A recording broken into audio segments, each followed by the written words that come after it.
Saturday, August 27th. Well, I think what gets lost a lot is the fact that Dr. King was first and foremost a Baptist preacher. He was a pastor.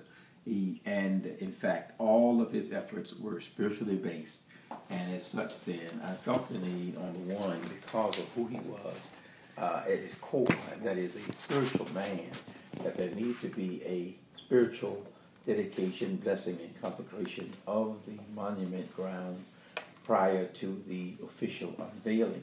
So that is the first vision that we had in terms of this whole thing. Of course, the march itself precedes it, where we will march for jobs and justice, but all of what we do must be undergirded by a spiritual base. And because Dr. King himself did everything that he did based upon his belief in God and the power of God, then that is why we felt it very needful and necessary to do a consecration and blessing service for the monument before it is officially opened and before the many millions from across the world come there, and as well to invigorate the clergy, which have historically, and particularly the black church, been the moral conscience of this nation, and to reestablish it as the vanguard for the struggle for justice and liberation and freedom for the masses of oppressed people in this nation, both black and white and all over this world.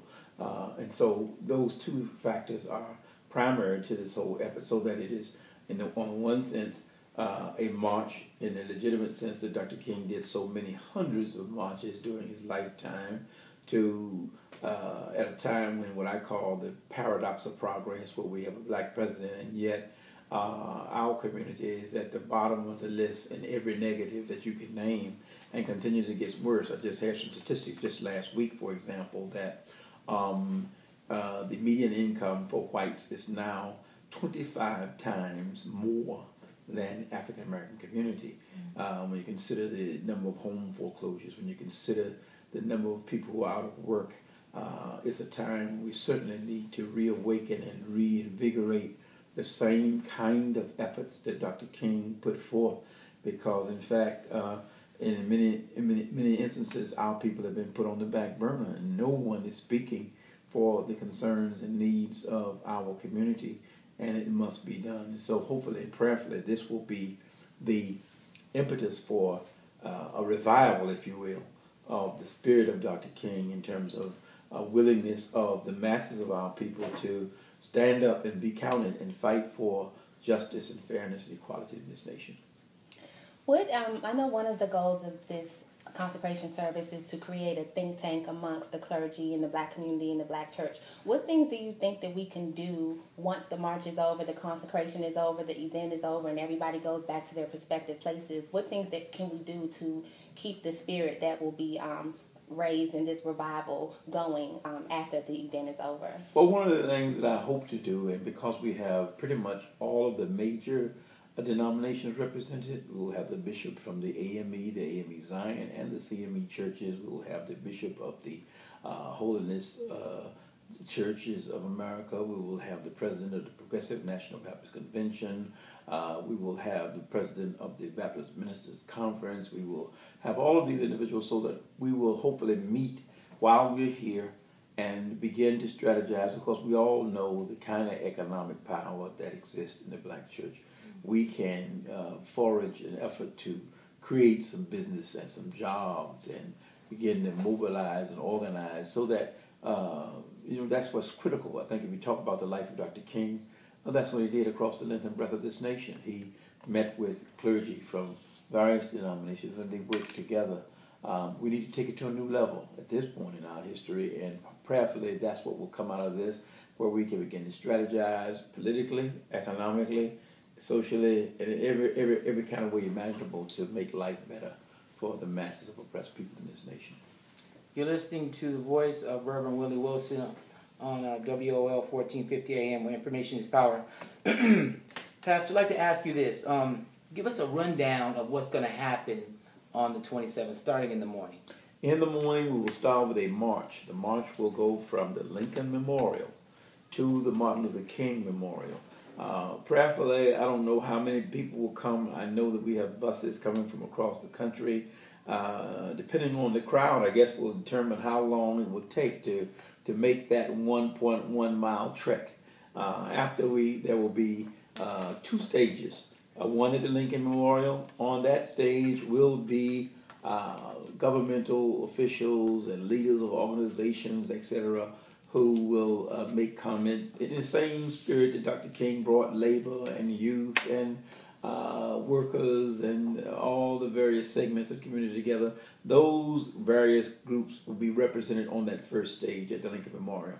Then we will march from the Lincoln Memorial to the King Memorial, which is where we will have the service of blessing and consecration.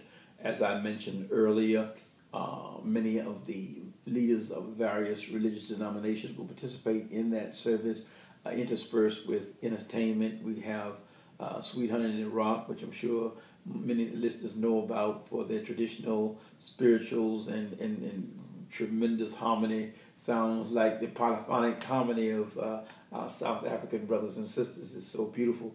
And of course, Jermaine Hawkins and other groups, Aries, quite a few other groups, and interspersed with prayers and offerings of consecration of the grounds by the various religious leaders who will be represented there.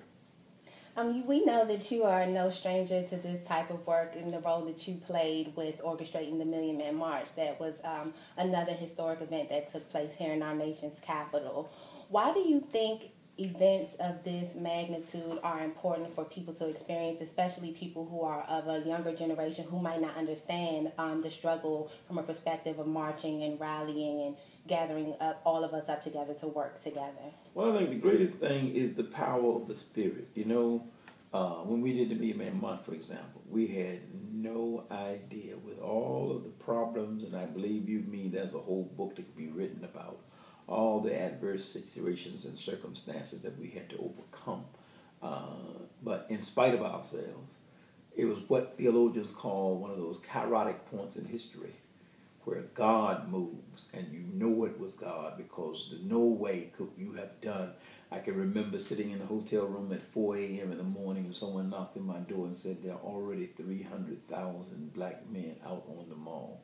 That was in spite of all the blocks and roadblocks that were put in our way to try to keep it from happening. And so what I look for and what I'm believing that will happen is that same kind of spiritual contagion. And might I add, almost 2 million black men and not one negative incident.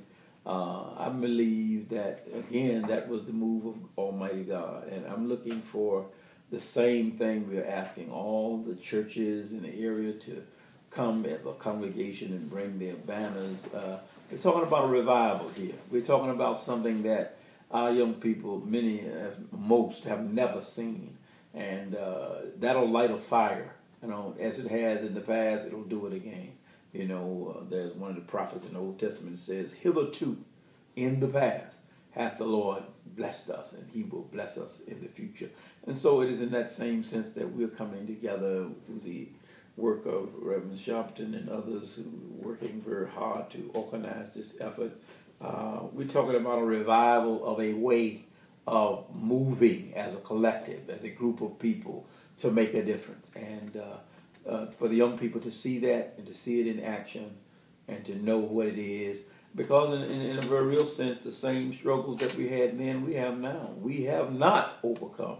We have not arrived, notwithstanding the few that have their little house and picket fence and the dog in the backyard and the swimming pool.